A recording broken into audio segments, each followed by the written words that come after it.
Joel Besekezi Ssenyonyi hasn't been in the throes of legislative work for even a full term as a member of parliament, yet he now finds himself the captain of an opposition ship in parliament that continues to struggle against the violent waves and the unforgiving tides of the country's political waters. As new leader of opposition, the focus on the youngest holder of the office by critics, watchers, and his political converts will be eagle-eyed. Many have questioned his abilities and experience, while some say a youthful leader is what the system needs. Tonight, Honorable Ssenyonyi looks like a man who knows and is ready for what lies ahead. But is he? Welcome. This is On the Spot, and I am Chris Higenyi.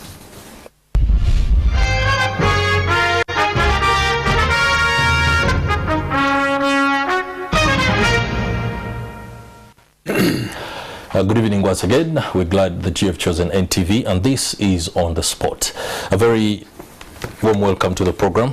Thank you, Chris. Honorable Joel Besekezi Ssenyonyi, leader of opposition. Congratulations. Thank you, Chris. How are you? I'm good. First question, what is the memo from the National Executive Committee of the National Unity Platform or the principal as you take on the new position?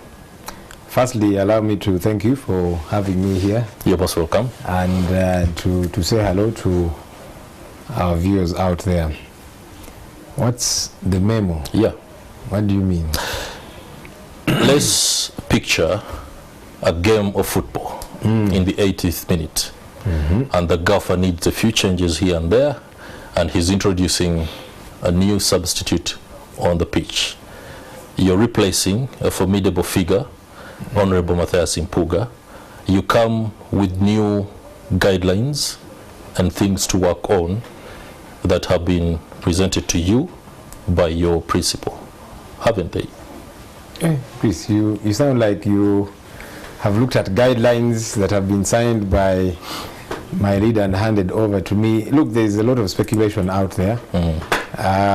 And there's been a lot of excitement about this change. I was having a chat the other day with the Honorable Matthias Impuga in the office, before we went out to speak to the media, and we were talking about how there's been so much excitement about this particular transition.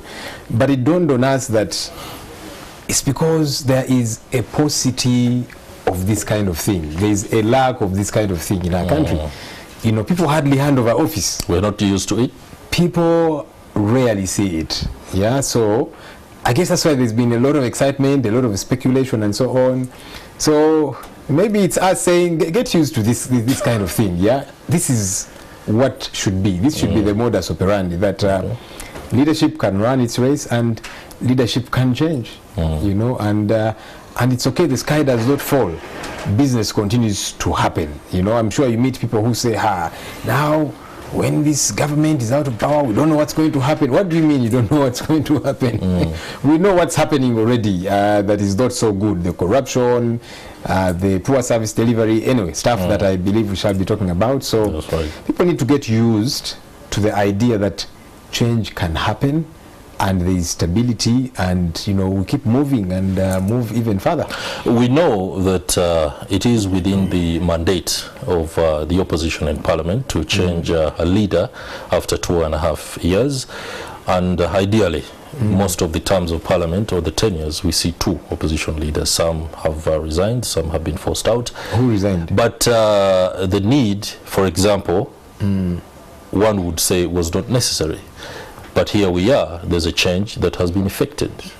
You are a member of the top organs of the National Unity Platform, and I'm sure you had long discussions about the need for that change. What informed the decision of the National Unity Platform to change the leader of opposition in Parliament?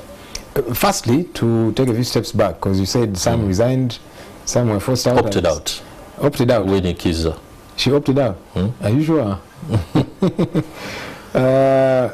Look, the term is a 2.5-year term. That's right. And after that 2.5-year term, in the case of Professor Maurice Ogenga Latigo, he was the first leader of the opposition. He ran for 5 years. After that, there were changes. There were changes that kept happening, and some years we were not too happy about it, and so on and so forth. in many cases, you didn't see such a handover because there was friction and all of that, which can be understandable, In our case, we said, no, we need to show people that this is normal.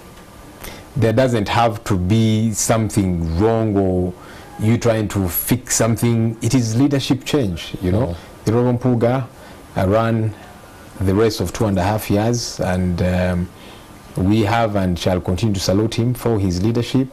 There's a new leadership in place, and by the way, I'm working very closely with him because he's our commissioner, so we'll be sitting together on the commission.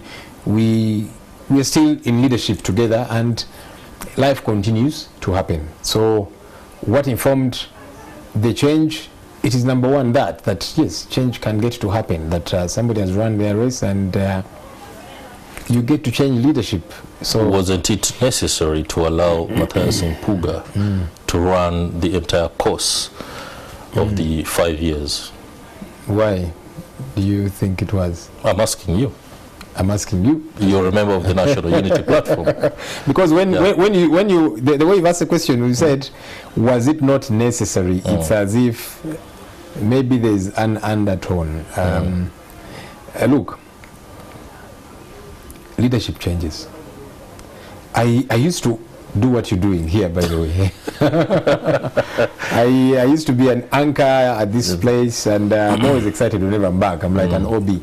I used to host talk shows like you're hosting. I produced this very show, and I even hosted it several times.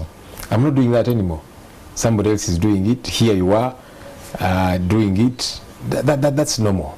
Okay, so it's okay that leadership can change, and new leadership comes in. Hopefully we get to see new ideas, a new modus operandi, and it should be normal. Maybe we should gauge the tone and the temperament of the Ugandans out there. You're widely seen as a core member of the National Unity Platform. Indeed, Matthias Mpuuga is a politician who opted to join the NUP train on account of some of the troubles that were within the Democratic Party and the circumstances of the time. Some have said that the principle of the National Unity Platform was increasingly uneasy about the fact that perhaps his core members of the National Unity Platform weren't holding these positions that ought to belong to the party. Where do you get that from, Chris? Ought to belong to the party. We are the temperament out there and the tone of the population. And there was, in the months to your appointment, the speculation of a rift. Now that you'd say there wasn't any rift, it wouldn't necessitate a change. They would say, for example, let Matthias Mpuuga go on, but here we are. Are you an activist leader of opposition, and is the reason you've been appointed? Chris, you have asked me too many questions in one. Okay. But I'll respond to all of them. Please do respond to. One, you have said there was speculation about a rift. That's what it was. Speculation. But by the way, and then things happened when it happened. I'm a married man. I don't know if you are married. I am married. I was looking for evidence, so that's why I had to first ask. I didn't want to assume. I love my wife. She loves me. You're looking for evidence. And does that mean because we are lovers, once in a while we don't disagree? Of course we do. We are human beings. What do you mean? No doubt about that. So yes, we can sometimes disagree. I disagree with my president, Honorable Chagulanyi, sometimes. Yeah, because it's normal. He has a mind of his own, I've got a mind of my own, and then these minds have got to meet. And sometimes in meeting, there will be a clash, there will be, disagreement here and there, but we unite for the bigger picture. Yeah, so I'm not trying to say, that cannot happen, can happen anywhere. Okay, and that's normal. But that rift, I don't know what, I kept seeing many things, in the news, but it was that, speculation. And, I was in the media for 14 years. And sometimes as the media, we like to start fires. We didn't start this one particularly. Well, I'm telling you what I saw in the 14 years that I was in the media, or sometimes to instigate something, or sometimes to just fan a flame. You see a little flame and then you want to fan it, and that kind of thing. There was no rift.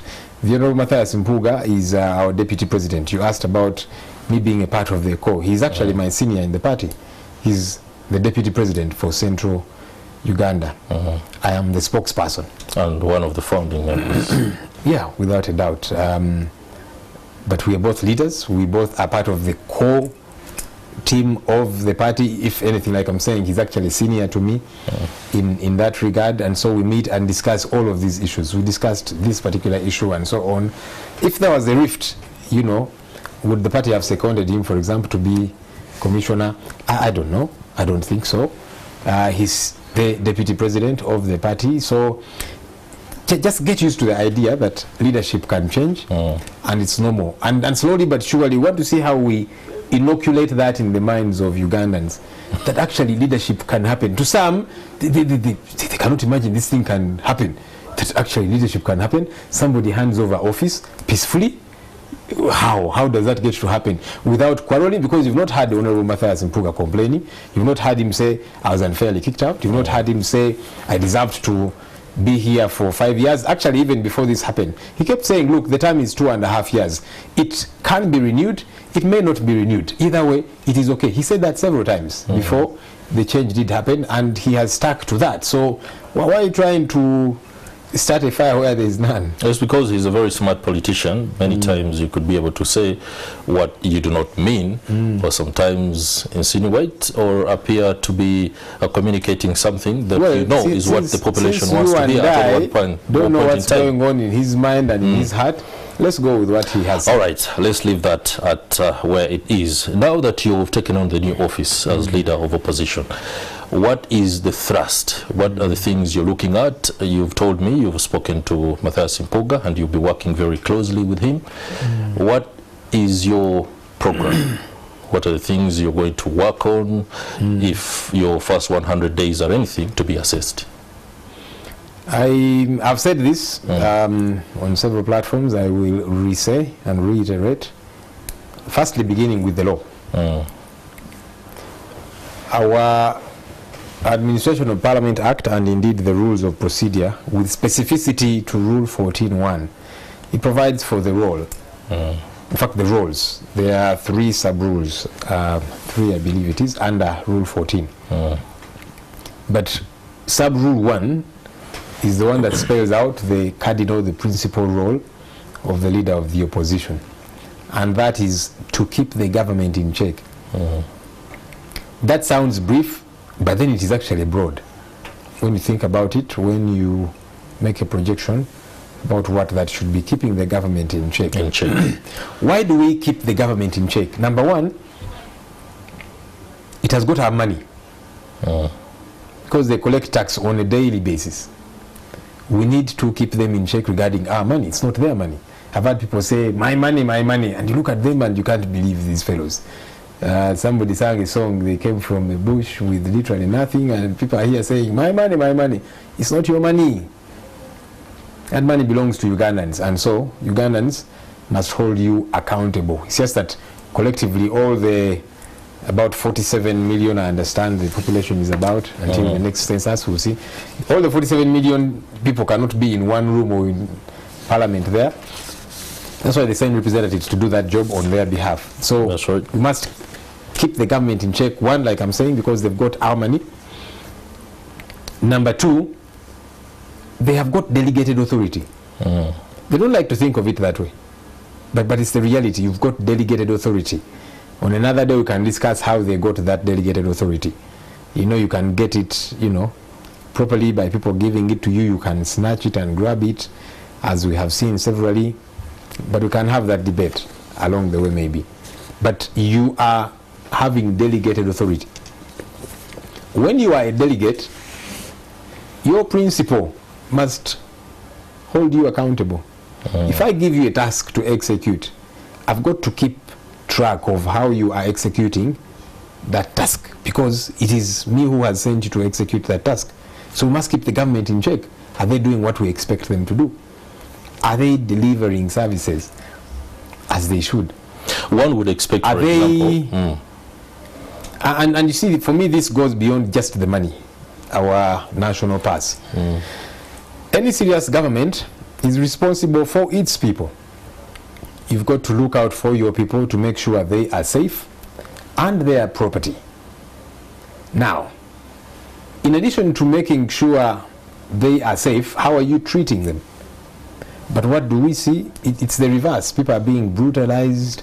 People have died simply because they belong to a different political persuasion. People have been disappeared, kidnapped. And it is okay. No, it's not okay. So all these are things that we've got to hold the government accountable, to keep them in check. They are accountable to us. The executive is accountable to us. Government generally is supposed to be accountable to its people. And we must keep drumming down that and shoving it down the throats of some of these fellows in government, because you've already some think been, Honorable Ssenyonyi, you've been doing that, holding government to account as chairperson of the Committee on Statutory Authorities and State Enterprises. Now that you're leader of opposition, what are the new tactics, or do you have any new tools that you're going to use to do something different from what you've been doing? Because there was already some bit of controversy on your performance as drummed by the Right Honourable What is Speaker. the controversy? Apparently you're lazy, you're a poor performer, you don't hand in reports, and there was also allegations rather, that maybe you could have leaked the report on Uganda Airlines. The answer to the latter part of that is a simple one. I'll implore you to find time and go to the Library of Parliament, establish the reports that have been done by the COSASE that I was leading, compare it with the past COSASEs. You'll have your answer. Yep. So, because I don't like many times to make comparisons, I don't know, we did better, we had more reports and all of that, and then, you know, it's easy to find out, because you see, work is on record. But anyhow, that was a spat that did happen. How different is this going to be? The platforms are different, because when you are chairing a committee of Parliament, like I was, you are looking at the Auditor General's reports, digging deeper and unearthing all of this rot, with the hope that ultimately something will be done. We did quite a bit of work. Our biggest disappointment was many times these are not put into action. And I have always told the leadership of Parliament, and it's something that I'll continuously, you know, tell them about, that you see, it's important that we ensure these resolutions of Parliament are acted upon. When I bring a report like I was, it's not a Joel Ssenyonyi report.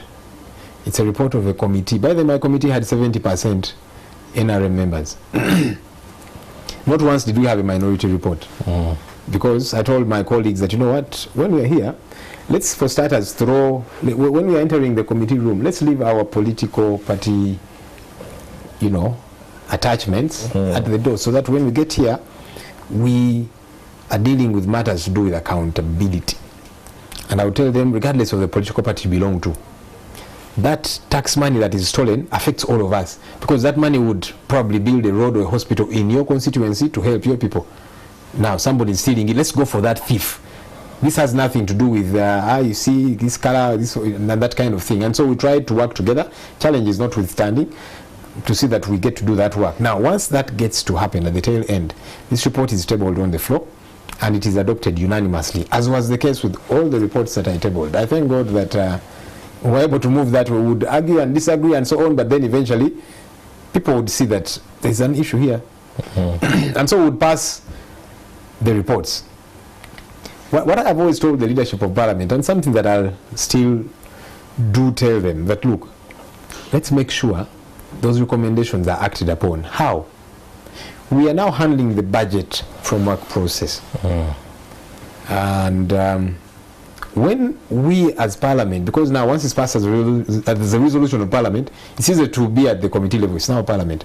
And we say, Chris Higenyi stole money or absquatulated with this and so on. God forbid. Let him be prosecuted, let him be fired, refund this money, and so on and so forth. And nothing gets to be done. When that entity returns to Parliament during the appropriation phase, let's deny them money and say, look, first go and act upon what we told you to do. That way they will begin to take us serious. But once you don't do that, how practical is that practical. Within the workings of Parliament right now? That's what I'm saying, that you see, we've got to agree on it and choose to do it, all of us, as the House.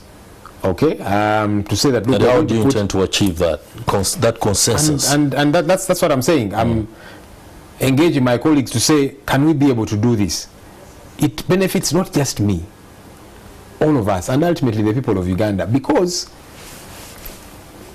I was having a chat with colleagues in the NRM. I said, you see, some things could happen and you think you're hurting the opposition, but eventually it will come back to bite you.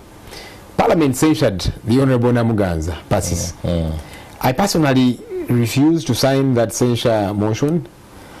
Why? Because I had wanted us to take on Namuganza regarding the Naguru-Nakawa land, which by the way is in my constituency. So I have a personal interest in it because you know, the people I represented, we so often reach out to me. There are issues. People are thrown off their land, promised to be compensated. To date, that has not happened. It is wrong. You don't treat citizens that way. So me, I wanted us to take her on regarding that land, because that land changed hands. Most of it was stolen and so on under her watch. But now, we're censuring her because she has annoyed us. You have annoyed Parliament, you have annoyed so and so and that kind of thing. What that does is now the real issue gets swept under the carpet. That's number one, problem number one. Because now it's as if she has been exonerated regarding the other critical issue of the land. But number two, because we don't push together collectively as Parliament to see to it that our recommendations are acted upon, they keep being disrespected. Even when you do that, that same person walks into Parliament. I remember about 2 or 3 days after she had been sessioned, she walked into Parliament wearing shades. I think with this whole aura of, so you guys think you have got what it takes to censure me. I am here. And she sat on the front bench as if to prove a point. And after a short while, I don't even think she had come to do much. I think she just came to prove a point that you're kidding, you cannot do this. And afterwards she walked out. So I said to colleagues in the NRM that this is as a result of us collectively not standing up with one voice to say we must be taken seriously. Because when you don't, a time comes when now you want to be taken seriously and you're not.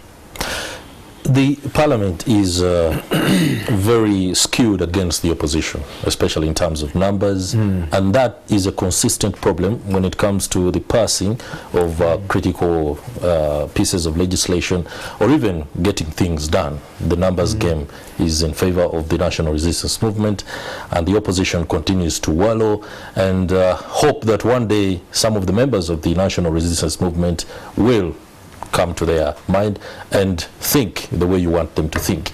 As new leader of opposition, this is not going to change. The numbers are the same and the dynamics are not going to change. How are you going to tackle this? One will do what is expected of us. You see, this thing about numbers, my first degree was in business statistics. So we'd crack a lot of numbers and figures, and so we had this popular saying, numbers don't lie. But as I get engaged in politics, sometimes they do. Sometimes they might not get you what you want.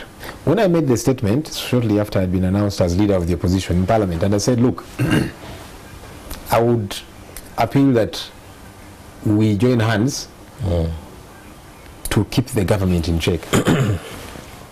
Because this is not just about us in the opposition.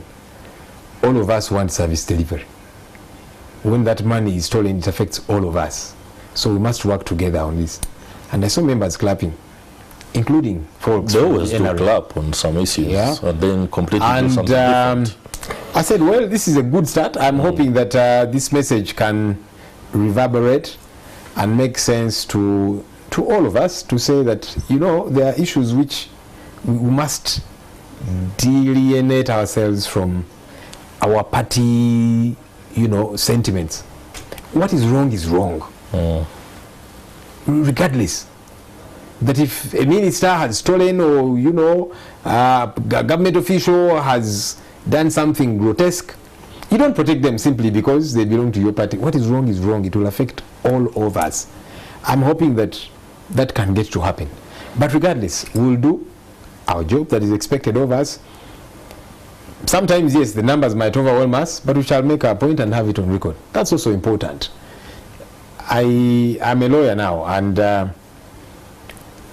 there's such a thing as minority decisions. I'll use common speak for everybody to understand. You know, so if it is 5 judges, and there might be one with a minority opinion, just like we have minority reports in Parliament, you know, so the 4 will take the day. That's the judgment of the court. But this minority opinion is also important. In fact, time has proved that with time, courts eventually adopt, in some cases, adopt the minority judgment of a particular judge on this bench.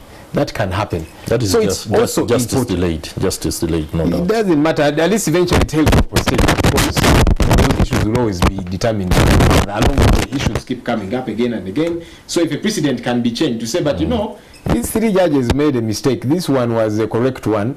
You know, so in dealing with this matter now that is current, let's go with this one. That can happen. That's why it's good for these things to be on record. We shall do what we ought to do. We shall appeal to our colleagues, but most importantly, to appeal to the people of Uganda, because this is ultimately about them. Yeah, they've got to get involved in these things. It's not enough for us to sit there and pass whatever we pass. If money is being stolen, people are goofing up on work, and then they're exonerated, and it's okay. No, Ugandans must say, no, that's not how we want our country to be run. That's not how we want our country to be utilized. It's important. Okay. Now, you take on the new position, but you will be required to work very closely with the Speaker of Parliament and the Deputy.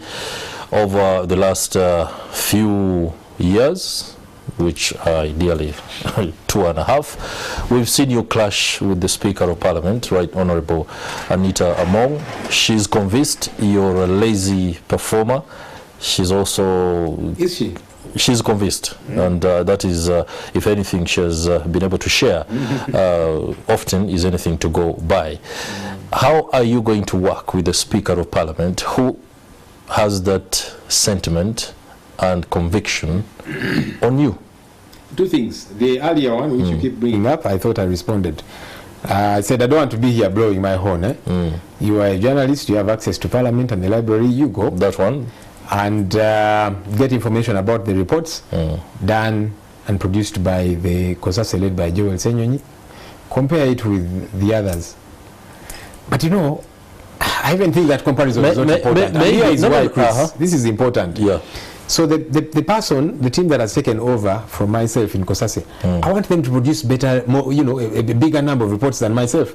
That's how it should be. Yeah? That is well understood. But the Speaker has already drawn the red line, especially with regards to the position of the Deputy Chief Whip.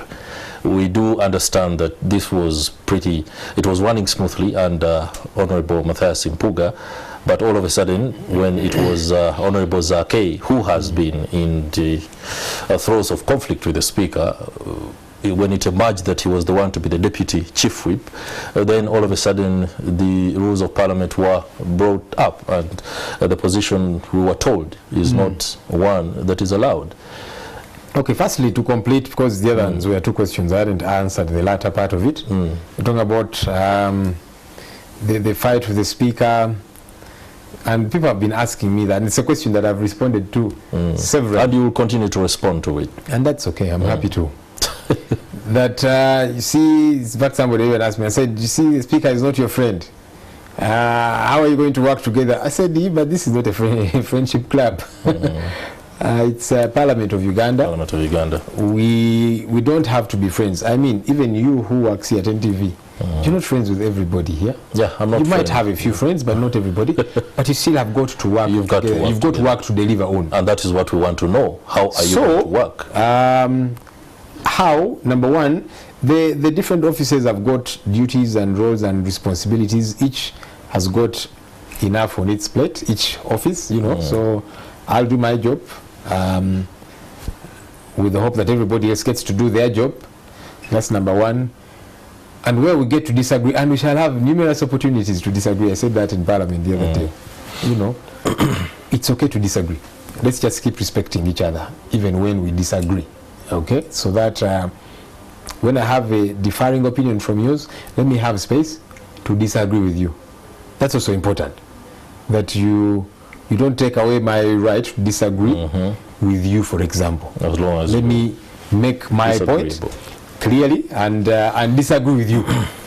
And listen to me as I disagree with you, so that I break it down, I add and bread clearly why I'm disagreeing with you and what gets to happen.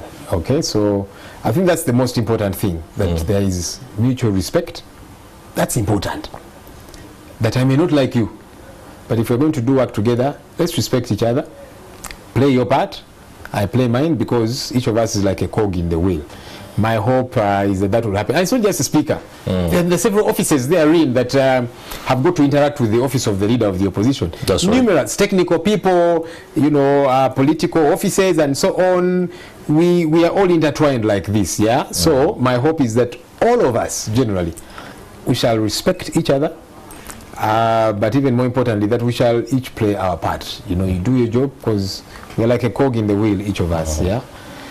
Now, the question of the Honourables K, the Speaker said that this position is not provided for within the law. For starters, she is right. It is not in the Constitution or our laws and that kind of thing, but it's a position that was created not by us, by the way, by the opposition in the previous Parliament, to say the chief opposition whip is laden with a lot of work. Can we lessen that burden? Have a deputy for them for practical reasons. Create that office for practical reasons to do work. And there's, by the way, many positions that are not necessarily in the Constitution, but they are created for practical reasons, for work to flow.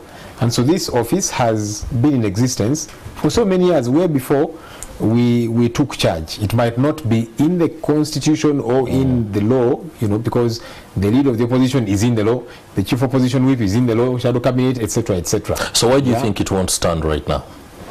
Who says it won't? Of course, the Speaker said it's not provided I've told for. you what? Yes, and I've told you she's right. It's not provided for in the Constitution or the laws, but it was created for practical reasons. And it was not created by us.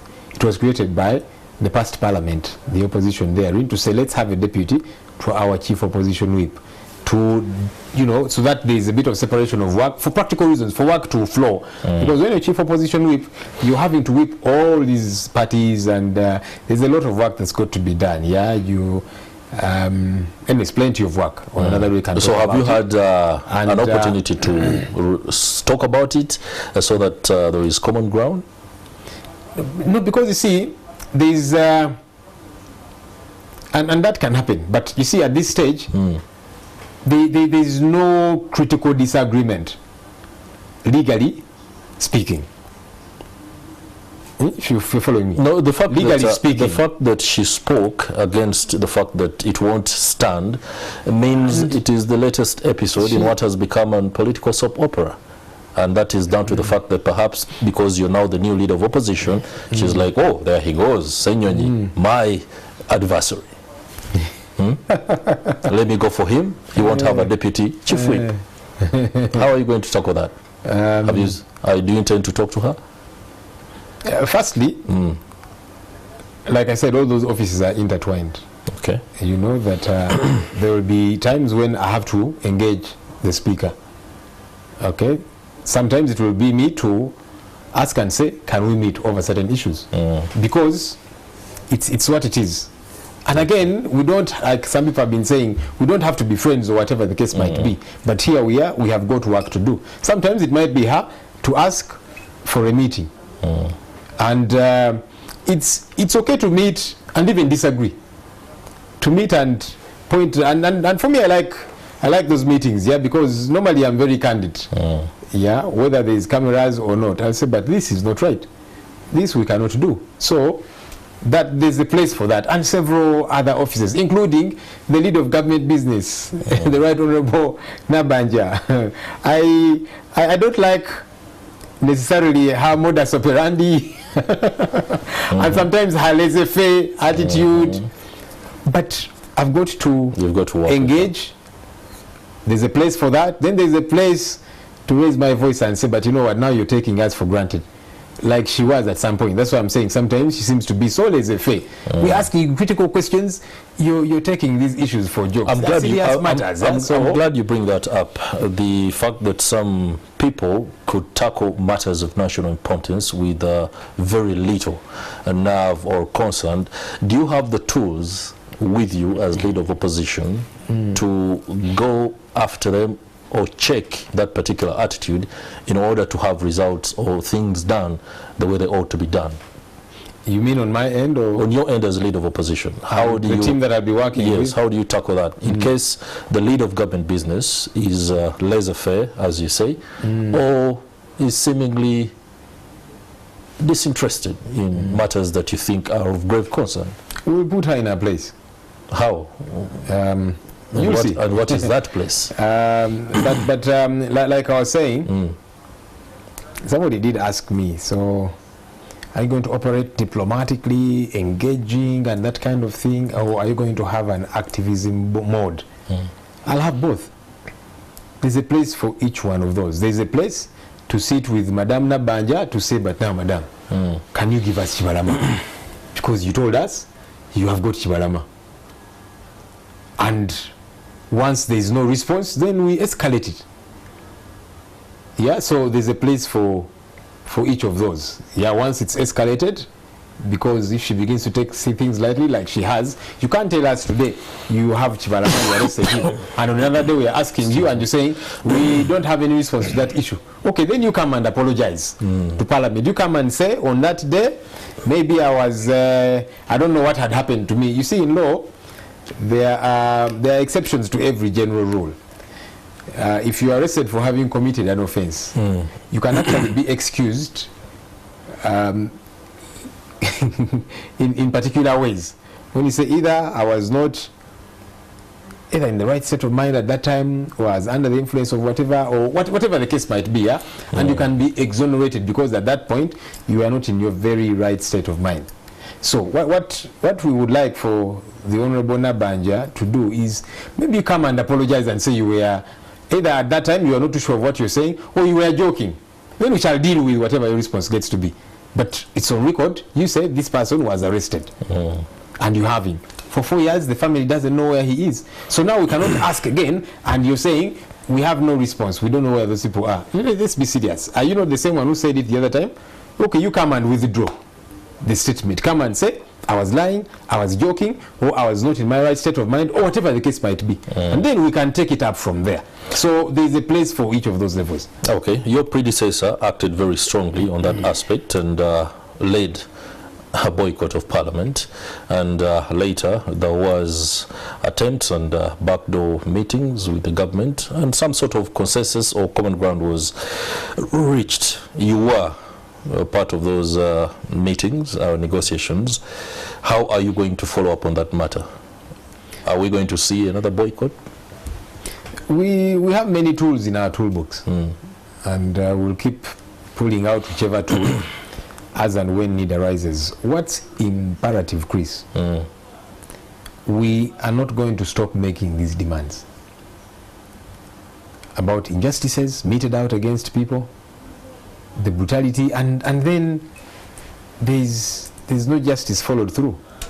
People are disappeared and it's okay. No, it cannot be okay, and it will not be okay.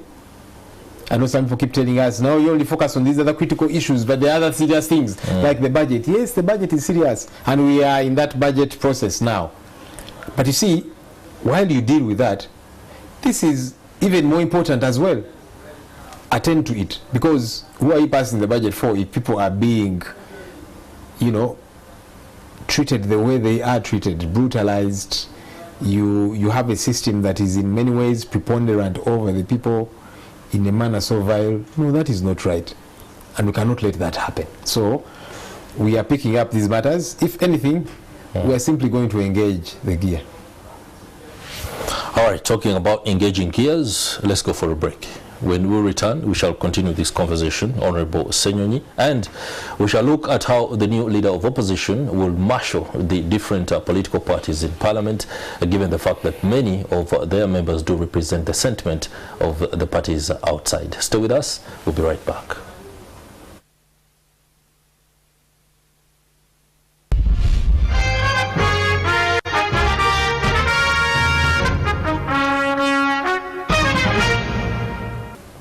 Welcome back. We're glad you're still with us here on The Spot. We are with the new leader of opposition in Parliament, Honorable Joel Ssenyonyi. Before we went for the break, we were discussing everything that awaits the new leader of opposition, the things that he has to immediately deal with, but also those obstacles that are in his way and how he intends to navigate that particular path. With respect to how he will navigate paths, there is the one of opposition parties and the fact that he is the leader of opposition. The Democratic Party, Forum for Democratic Change have all been embroiled in controversies and crisis. This spills over to what happens in Parliament and perhaps how members of Parliament from those political parties do legislate. Honorable Ssenyonyi, as leader of opposition, before you check what government does, hold it accountable, you have the Forum for Democratic Change to contend with. You have the Democratic Party to contend with. You have JMA to contend with. You have the Uganda People's Congress to contend with. What is on your plate right now? You see, political parties, like families, will always grapple with one challenge too many. Some can be mild, some can be a bit moderate, other issues can be intense, bordering on a quandary. A quandary is like an overwhelming challenge. Yeah, similar to what our colleagues in the FDC are going through. I don't have much business with what happens at the headquarters of political parties. That's not my space. That's right. I don't intend to poke my nose or to pry. That's their business. We pray for them to deal with their issues. Yeah, my business is at Parliament. And I've been telling colleagues, look, there is a spillover. That's what I was getting to. Yeah. That my business is at Parliament. That when we are there, we are one family. And our agenda is similar. You know, we on the opposition, it is to keep the government in check. Let's do that. Okay? Some of you might not like each other because of either the fights at the party headquarters or whatever the case might be, but each of us can play our part, okay, in this particular space as you deal with the issues at the political parties. So that's not territory we want to get into. Similar to the Democratic Party, you know, but Mao signed an agreement with the NRM and that kind of thing. But I've been telling DP members, for those of you who are saying, you know, this is still the agenda and so on, I'm not going to ask, so are you loyal to Mao? Are you loyal to who? I don't know what. Are you loyal to Museveni? Once you're saying, I'm opposition, my agenda is still the same, our agenda is still the same, you know, pushing for change as we, you know, keep exerting pressure, as we keep them in check.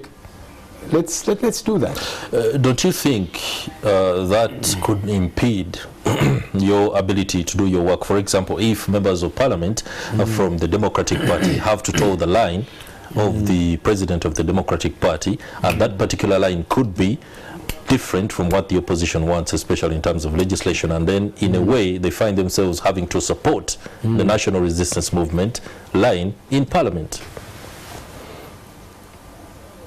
That's okay.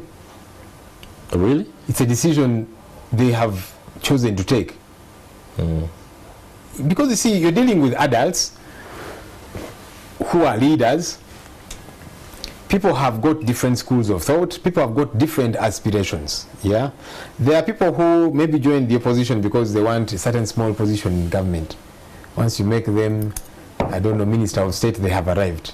And we have many that have crossed over. They are now ministers there over the years, not just now. They are there. They seem to be happy because they have arrived. Maybe that was their aspiration. I don't know. Others, maybe it is money. Once they get some money, all will be well. I don't know. What's important is you keep moving. Some will fall off, Chris. These things we are involved in are sometimes complex. not everybody has got the wherewithal, not everybody has got the momentum to keep going. Some will fall off along the way for those different reasons. Aspirations are not very high up there, so if there is a position around the corner, maybe they will jump onto that, whatever the case might be. What's important is that those of us moving, we keep moving. Because now, so if one or two members or whatever the case might be, say for us our position is this, does it stop us from moving? I don't think it should.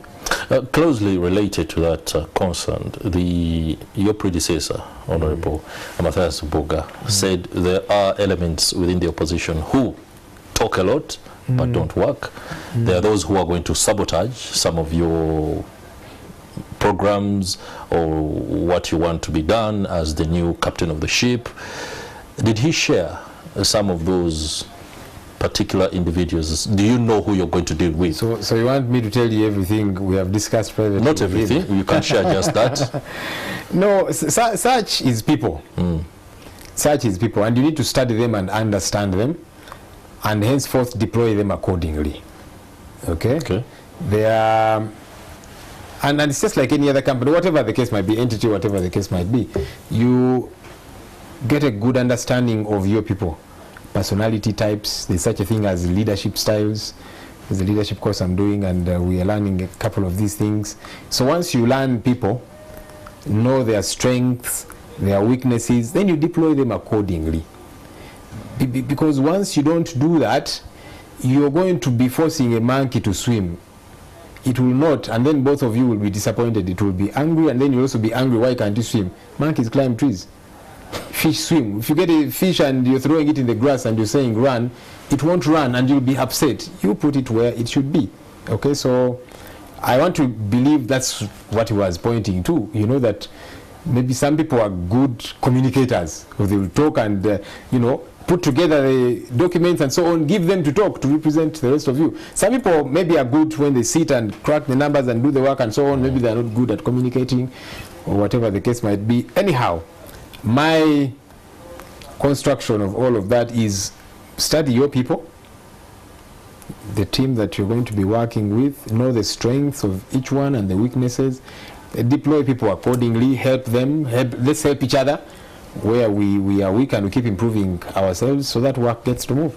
I know for this particular question you will probably tell me that you will engage with the speaker or any other person concerned. So if you have the answer, the passage of omnibus bills within Parliament, we seem to have sometimes a lot of pressure, to see through legislation, and very little time to debate and understand the dynamics within which a particular law will operate and be implemented. Many times it creates a situation where after laws have been passed and enacted as acts, then all of a sudden there is realization that, hey, things were not as we thought they are. For example, we now have the issue of the petroleum importation into the country, where a law was passed that will have UNOC as the sole importer and distributor to marketers. But then within hardly months, we now have to go back and look so that we can redirect our energies to other things. How are you going to tackle those particular challenges where laws are passed in hush-hush form? When I was still working here, actually, I was reached out to by a certain entity that was following up on a law that had been passed in Parliament to do with GMO foods. Yeah, the genetically modified ones. And so they reached out to me to go and moderate. It was a symposium. They reached out to members of Parliament to be present, and then other people, agriculturalists and so on, farmers, to engage regarding this bill. There were over 20 members of Parliament in the room, and we were all shocked that they were shocked about the law.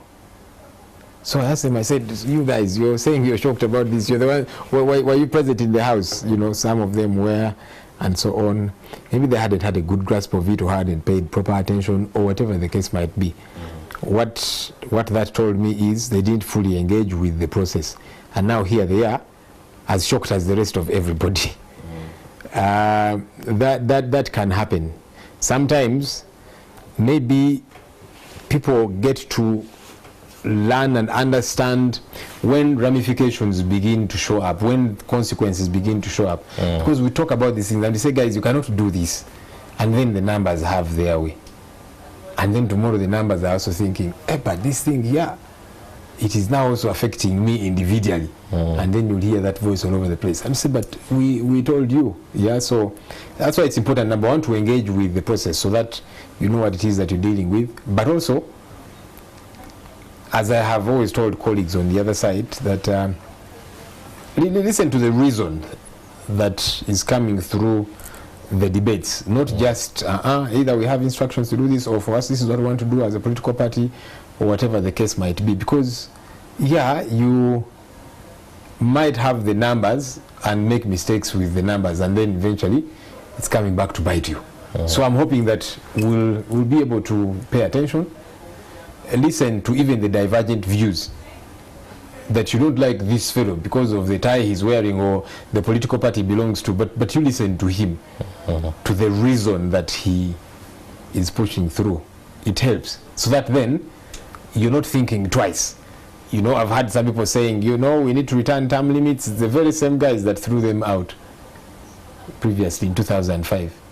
You see, we didn't know, and all of that, because now ramifications are beginning to come through. So I'm hoping that we can pay attention, that we can engage with the entire process, because you see, making a law is not a one-day affair. No, it isn't. It goes through the committee process, and then many times actually they engage with other stakeholders. They are invited to share their thoughts. Listen to them, listen to what they are saying, and then ultimately do what's right. Okay, you've been chairperson of the Committee on State Authorities, Commissions, Statutory Authorities, and State Enterprises, COSASE. There's a lot that goes on in the committee meetings as you're investigating some of the issues that happen within those authorities and enterprises. What don't we know right now that we need to know as a country? That's a very wide question, Chris.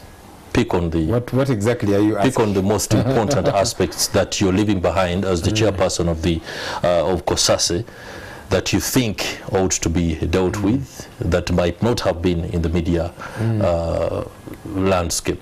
I think most of the issues have been out there in the media. My bigger concern is acting on these issues, because my colleagues, my predecessor and the team might revisit some of the issues we tackled, whether it be Uganda Airlines, whether it be Uganda Land Commission, where we discovered people were forging, signatures of High Court judges, and they were getting titles and being paid billions of shillings. There's a title that we got cancelled, and up to now we have been saying, so now you've cancelled the title, because it's a story that was all over, even NTV said now that the title has been cancelled, we want that money refunded. It has not happened yet. We dealt with Uganda Railways Corporation. They brought in these locomotives that were just a problem. They didn't follow procurement, went for older things at a higher price, and they got stuck with the things. We pushed, the MD was fired and the entire board, but we have been saying we didn't want them only fired, we wanted them prosecuted. Can that get to happen? We dealt with recently, we're dealing with UNBS. It was another dramatic one. Told 2 or so days ago, the position of the executive director was being advertised. Said, okay, this is good progress in the right direction, but can we have all these issues turned the right side up? Because there were so many issues that we discovered that, you see, there's many products that are on the market that are fake. Why? Because UNBS is not doing what it ought to do. That's very risky for a population, because people trust that when they see a stamp of UNBS, or even if there's none, they trust that whatever is out there on the market should be good. You have done due diligence. That's why you're paid to do that job. If you don't do it, everybody's life is at risk. So sometimes there are some small wins when we push through and insist that action must be taken here, this must be done, and that kind of thing. Sometimes a few things get to be done. Other times little or nothing at all. So the bigger problem is actually there, because we have inquired into numerous entities, and people have always followed the issues on the news, and sometimes they don't see action being taken, and they're frustrated. Sometimes they're even frustrated with us. They say, but Joel, all of this work you're doing, we see on TV and so on, but then what? That fellow is still in office. Well, at least I did my job. I brought these issues to the fore, hopefully a day will come, sanity gets to prevail, and action gets to be taken. Does the new position offer you any oversight opportunities to be able to follow up on any matters that might not be given as much attention as anybody would love to at committee level? Yes, in the sense that I am going to be working with my colleagues who are chairing these committees, because they are our committees as the opposition, so we'll be working together, sharing thoughts and so on. That doesn't mean I'm going to be interfering directly with the work of committees. You know, it's not good to micromanage. You know, let people do their job. Okay. And then you can keep comparing notes and that kind of thing, because like I was saying, ultimately the role of the leader of the opposition is to keep the government in check. And the way I like to think of this is, yes, the leader of the opposition, office bearer is Joel, but you see, the opposition, we are a collective, we are a group, and I believe we'll be able to do this work together as a team. All right. Honorable Joel Ssenyonyi, there's a lot that we can ponder on, especially given that your new position offers you a whole lot of new tools in order to do your work. Allow me now delve into the fact that you are a honcho at the National Unity Platform. There's a lot that has been going on. I used to see that word, honcho, in some tabloids. They would use it and misuse the word. Yeah. Anyhow, please ask your question. You're a big wig, so to speak, within the National Unity Platform. Extremism has been an issue where supporters of the National Unity Platform have often been seen to use extreme language and actions in wanting some of the matters that they think are pertinent to be discussed and to be dealt with. You've opened a new office as a political party. Are there any modalities, for example, to be able to take through some of the foremost activists within the National Unity Platform on aspects like conduct? Two things, maybe three. Number one, we are not importing people from I don't know where to bring them from whichever country or I don't know which planet to bring them here and get them to be members of our party. These are Ugandans who have been around. Our party is only a few years old, at least our leadership. And so these are Ugandans who have been here, who are grappling with one challenge too many, who have their frustrations. That's number one. Number two, it's also not necessarily true that whoever will wear a beret or a t-shirt with the Honorable Chagulanyi's image and they go on social media and say what they want to say, that's our supporter. You see, people are smart also. They know that if I want my message to go across, I need to brand myself this way. Then people will pay attention to what I'm saying. You know, that can happen also. Once it is happening within the leadership ranks, it's important. Because you see, you might not control everybody who is, I don't know where, and you don't even know them, they're on social media and that kind of thing. But those we have control over, especially the leadership ranks. And you have seen us take action. You have seen us as a party suspending people. Yes, we have done so because conduct is important. But also, again, tying it to what I was saying, that these are people here and that kind of thing. Somehow when there's somebody wearing a beret saying too many things, you know, who is not our spokesperson, because the spokesperson of the party is known, but somebody, because they put on a red beret to get your attention and they say what they have to say, now these are new people. But once it is known, supporters of the NRM who are doing ridiculous things, it seems to be okay. It should not be okay. You know, there was a guy called Sipapa. I don't know if he's still in jail or whatever the case might be. He's still in jail. He was an NRM, I don't know, youth leader or whatever the case might be, within town, moving around with bodyguards. He came to our Kamucha office and they fired bullets. During the day, we told the police, can you arrest this guy? There are actually bullet holes in that gate, and one of our gatemen, one of them missed him by a whisker. It actually, you know, scratched him a bit. They did not arrest the fellow because he's powerfully connected. You know, there are others, some have since long gone, who would say too many things. People have gone on TV and said, now this one we are going to kill and that kind of thing. Bloggers who are known party affiliates of the NRM, and nothing gets to happen. People don't say, but these NRM people, they are bad-mannered, they are don't know what. There's a fellow, maybe some I don't even need to talk about them because we shall be giving them unnecessary attention and clout. But known supporters of the NRM have said very grotesque things, tribalistic things, criminal stuff. Do you think National Unity Platform should be let off the hook because I'm not saying the that. NRM is let off the hook? I'm not saying that. If anyone has committed an offense, please arrest them as the law does prescribe, produce them in a court of law. Yeah, because that's what the law says. So while we are saying these fellows who are clearly breaking the law, they are untouchable. But you're picking up people who are simply supporters of NUP and locking them up I don't know where. If somebody has committed an offense, Chris, because me, I'm a stickler to rules and regulations. Yeah, some people don't even like me for that, and it's okay for them not to like me. It's what it is. So my point is, if somebody has committed an offense, what does the law say? So I'm not saying that somebody who is a party member should be shielded when they are breaking the law in a manner so wanton. No, never have we said that. It's just that the people who are always arrested, again, they are in jail. The Olivia Lutayas, the Rashid Segujas, the Machete Sanya, and several others. Those are a few that we talk about because their names have been a lot more pronounced. 3 to 4 years. The state is still looking for evidence regarding their cases. Well, what kind of evidence are you looking for? So there's no case. They're just trumping up things. There have also been accusations of falsification of facts by the National Unity Platform, with the investigators, including the Human Rights Commission, saying some of the people you claim are missing or have been taken to places you do not know are actually abroad and doing other things. Have you been able to list down and give the facts in a clear manner to whoever needs them, the investigators, the police, the Human Rights Commission, so that there is clarity on who is on cheyo, so to speak, and who is actually missing?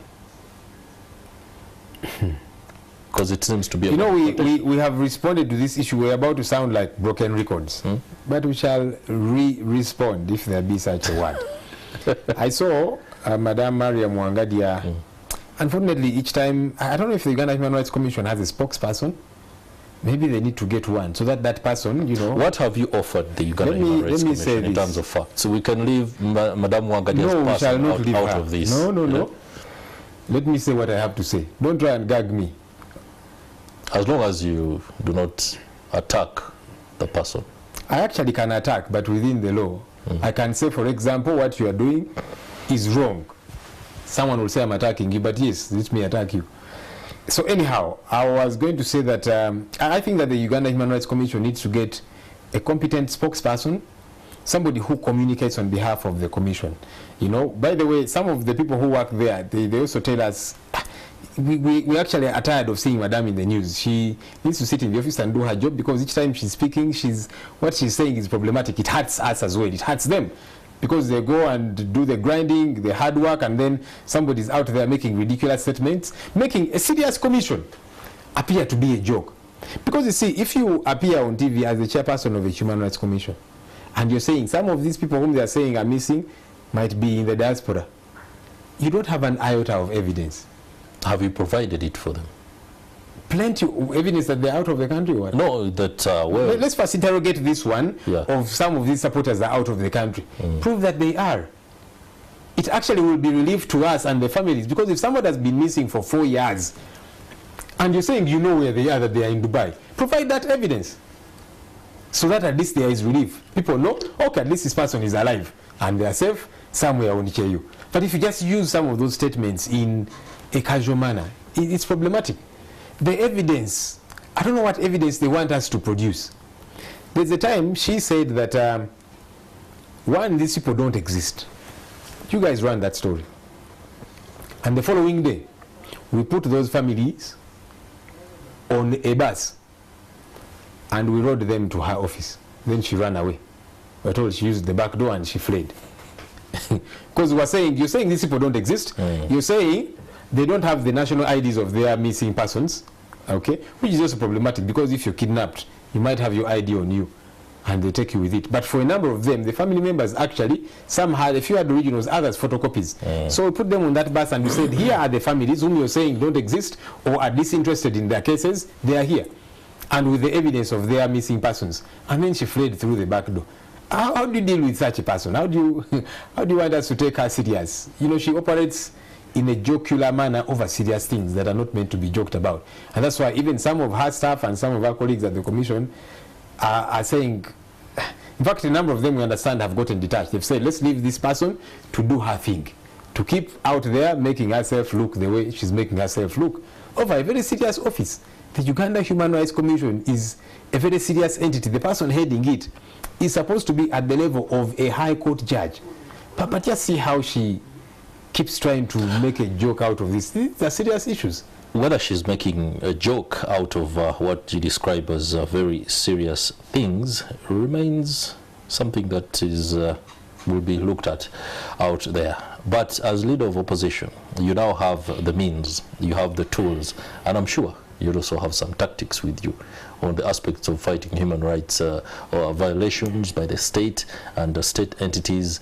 Do we have a package that will provide for how this issue is going to be tackled in order to have the government observe the rights of the people? If some have been violated, what is being done about it? Do you have it? I am hoping you're going to get a day and invite Madame Nabanja Robina, the Prime Minister of Uganda, and ask her some of these questions, because the questions, some of them appear to be hers. That what are they? Because when you ask me what's going to be done, you're well within. About you're now in the corridors. Yes, a second, please. Because when you ask me what's going to be done about these missing persons and so on, I mean that's a question we have been asking the Right Honourable Nabanja to say. You have where are these? You have a new office, and perhaps that said, you might have an understanding of how Mpuga dealt with the human rights issues. This is work we are doing together collectively as a team, and it's work we want to engage a higher gear about. Because what's the different thing you're going to do in order to get results in some of these challenges and you know, everyday problems with the government? So there's a time I observed when I was younger, much younger. There's something that I observed. You see these ordinary roofs, whenever water is spilling over and it keeps dropping, excuse me, with time it cracks the cement and you find little holes made by droplets of water. Now cement, concrete, that thing is thick, you can't crack it easily. Yeah. Now water is just really just water. But you see, because of the persistence, the consistency, and the non-stoppage of that action, water continuously dripping, whether it be on a veranda or concrete or whatever the case might be, it's a matter of time. It cracks. You find little holes therein. My point here is that we should not stop making these demands. In whichever format, we can employ another tactic of demanding, and we shall, and you'll see. What's important is that you do not keep quiet, that you do not pack these things and move. No. You keep making demands, you keep pressing. There's several people, by the way, who over time have been released because we have consistently demanded and exerted pressure until they are let go. A number of these people, because you see, after the election, so many people had been abducted. But with time, you find this one has been dropped here, another one dropped here. And these guys sometimes are also not very smart, the way they operate. You've dropped this fellow in the bush somewhere with a bond paper. You've released him on bond.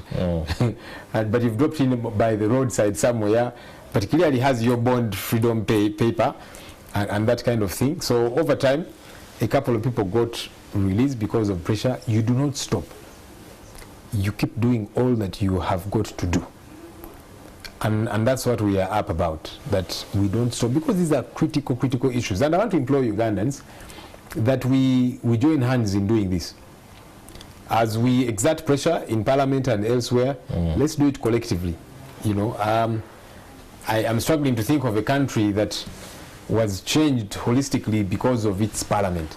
Parliament can be a spark. But the population needs to rise up and say enough is enough about some of these things. What is wrong is wrong. And those voices need to come through. I want to actually use this opportunity to appreciate religious leaders who have not kept quiet about these issues. You hear them, you know, in the Catholic Church, elsewhere, and so on, in their Sunday services, in the mosques, you know, and elsewhere, and they speak out against injustices and so on. It makes a difference. That sheikh, that archbishop, bishop, whatever the case might be, pastor, for those that are doing it, has not, you know, even gone to the street or whatever the case might be, but them adding a voice, it counts. Cultural leaders and so on, yeah, ordinary folks, all of us have got to get involved in this. All right, as we enter the final bend of On the Spot, let's talk about the trappings of power. The National Unity Platform has often spoken about government being extravagant in the use of state resources, and as you say, one of your critical, not even one, but your critical role will be to check government. But as leader of opposition, you have PECs, including SUVs. You have a whole security detail, and these and other aspects of state resources fly in the face of the messages that you have often trained your guns at, especially when talking about the excessive use of state resources by government and President Museveni for that matter. Do you see yourself questioning as ministers' PECs when you are enjoying the same as leader of opposition? So, when you look at our national cake, and I'm hoping that people will pay a lot more attention this time around during the budgetary process, you'll see one problem too many. One of the first problems any serious person will see is our debt burden. And I want to keep breaking down these issues, yeah, collectively. Our debt burden. Do you know how much we owe as a country, Chris? We are in 78+ trillion. No. And you should know. As not even as a journalist, but as a Ugandan. The numbers keep moving upwards. So I'll tell you the latest figure. 96 trillion shillings. No, that is well in excess of 78, like I said. Is what we owe. If you're to do very quick math, on average, every Ugandan owes over 2 million shillings. And what's this money being borrowed to do? Again, it's important to interrogate these issues. Where is this money going? Is there value for money? Now, there should be, you know, when we say the excesses have got to be capped down, we are not saying government should shut down and close and go. Some people have even, you know, at times they say, but even you're earning a salary, you know, and now you're telling people, you know, stop being spendthrifts and that kind of thing. Yes, I earn a salary that comes with the office that I occupy. On another day we can talk about the numbers in our house, and that's part of the problem, by the way. Yeah, that we have a bloated wage bill. You have nearly 90 ministers. You have, I don't know how many RDCs and their deputies. You have too many presidential advisors. You have a parliament that is too huge. We don't fit in that building, Chris. When all of us show up, people are sitting on each other's laps, others are standing and so on. When there's a critical issue, yeah, we can't fit there. And even the new structure that has been under construction for I don't know how long, it still won't be enough the way things are looking. Why? Because, and this might not amuse some of my colleagues in Parliament, but we need to be candid about some of these things, Chris. There's no research that has showed that the higher the number of MPs, the better the lives of our people. So that's part of the problem. Everything is huge, huge, huge. You have presidential advisors. When I was still here in the media, we did a story about presidential advisors and we interviewed some of them. And a number of them said, for 4 years I've not met the president. I've tried to look for him to share advice and so on. You know, but the person is well facilitated to do their job, which they don't do. And another one said, even when we meet him, he's the one who advises us. That one actually chose not to be captured on camera, but they told us that. all of this is a huge challenge that we need to deal with. We have these classified expenditures. You keep borrowing. And the question is, as leader of opposition, given all the money that the office receives in terms of funding, do you see yourself suggesting, for example, that some budget cuts be effected for the office of the leader of opposition in order to help the broader campaign to reduce wastage of state resources? How much does the office receive? Haven't you been briefed? You tell us. No, you see why I'm asking that? Because you're saying the office receives a lot of money, so I thought you have a figure in mind. You should be able to suggest, for example. My point that I'm making is, when you say, okay, maybe the office of the leader of the opposition is the problem. I don't know. No, I'm not saying it is the problem. Because you don't even know how much goes therein. Of course, the budgets keep changing. The last you change. They keep changing. The last you change. There's a whole lot. Now that you're saying it keeps changing, there's a whole lot of money. Let's go with the last time you checked. The question remains, Honorable Ssenyonyi, are you willing to take budget cuts in order to help government in the broader campaign to reduce wastage of state resources? My point is that there is need for a complete overhaul, including yours, of government. Yeah, I mean, I'm a member of Parliament, and I've told you that our Parliament, we are too many. Should we scrap your constituency if we are too many? If that solves the problems of Uganda. There is that convenient tossing of the narrative when it comes to if that solves the problem. Yeah, because you see, you're asking a very mundane question when you say, okay, so everyone tends to ask the question. You're telling me to do this. Does it solve the problem? And I've answered. You see, what I'm saying, it's a mundane question because you're saying, okay, so maybe you should scrap your constituency. Okay, if that solves the problems of Uganda. But I've told you what the problem is, and I'm not shying away because I know, and I repeat this, that even by saying this, some of my colleagues might not be too happy. Parliament is too huge, just like many other entities. Do you think that could be something you... And I'm saying it's not just Parliament. Parliament is an example because that's where I sit. That's where I work, yeah? So I know what happens. I know that when we show up, all of us cannot fit there. But you see, that's the problem of everywhere. Everywhere. Every entity you go to, you find a similar problem. You look at how much money is allotted to these different entities, the staffing there, and the value for money. You do not see it. You look at how much, we did a report as Kosase on the cost of roads in Kampala, and there were huge issues there. But look at the potholes. And yet we're throwing money to, I don't know, this supplementary, classified, and that kind of thing. We have a huge problem on our hands as a country that needs, in my view, my very considered view, sober leadership to crack. I hope that we get to crack it, because there's such a thing as living within your means, Chris. I don't know how much you earn here at NTV. Maybe you earn like, let's say 20 million, as an example. The chief financial officer listening. But if you're earning 20 million and you spend 40, you have a problem with you. That means you're going to borrow left, right, and center each time because you're living above your means. Can we need a sober leadership to be able to do that as a country. We cannot be a heavily indebted poor country.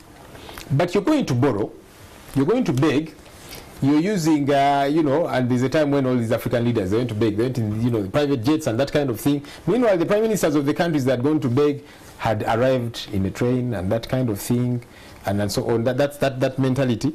Their security is guaranteed. Granted. But generally, you look at all of these different things. You look at how much, for example, Setao spends every day, and you're thinking, is this an African president of a country that is poor and is struggling with debt? And again, that's just one example of the complete overhaul that we need to have. Okay. Honorable Joel Besekezi Ssenyonyi. I hope I got the pronunciation of that other name right. Kinda. You'll get there. How do I pronounce it? Besekezi. I just did that. You need to add a little bit of oomph. All right. Thank you very much for making time and enlightening and sharing your perspectives on what lies ahead in your tenure as leader of opposition. Again, Congratulations on your new position. We hope it quickly translates for the opposition in Parliament and indeed across the country. Many thanks for being with us here on The Spot. It's been the new leader of opposition, Honourable Joel Ssenyonyi, sharing his perspectives like I have just alluded to. Many thanks. I'm Chris Higenyi. Have yourselves a good night.